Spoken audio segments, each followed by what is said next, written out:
Madhya Pradesh high court में धार जिले में स्थित भोजशाला परिसर के धार्मिक स्वरूप को लेकर चल रही सुनवाई में गुरुवार को मुस्लिम पक्ष ने अपना पक्ष रखा। वकीलों की तरफ से तर्क रखा गया कि इस बात का कोई ठोस प्रमाण नहीं है कि वहां किसी विशेष मंदिर को तोड़कर मस्जिद बनाई गई थी। इंदौर खंडपीठ के जस्टिस विजय कुमार शुक्ला और जस्टिस आलोक अवस्थी इस मामले में दायर याचिकाओं और एक रिट अपील पर सुनवाई कर रहे हैं।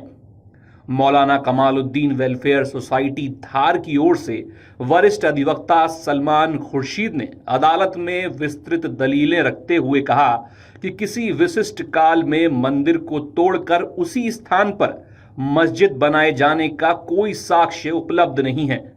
उन्होंने 2003 में ब्रिटिश हाई कमीशन द्वारा मध्य प्रदेश के तत्कालीन मुख्यमंत्री को भेजे गए एक कथित पत्र का हवाला देते हुए कहा कि लंदन के ब्रिटिश म्यूजियम में रखी जिस प्रतिमा को हिंदू पक्ष वाग देवी की मूर्ति बता रहा है वो वास्तव में जैन देवी अंबिका की प्रतिमा है। खुर्शीद ने सुप्रीम कोर्ट के राम जन्मभूमि बाबरी मस्जिद मामले के फैसले का जिक्र करते हुए कहा कि इस विवाद का समाधान भी स्थापित कानूनी सिद्धांतों और साक्ष्यों के आधार पर होना चाहिए, जैसा कि सिविल मुकदमों में किया जाता है। उन्होंने अदालत से आग्रह किया कि सभी दस्तावेजों, ग्रंथों और साक्ष्यों की जांच की जाए।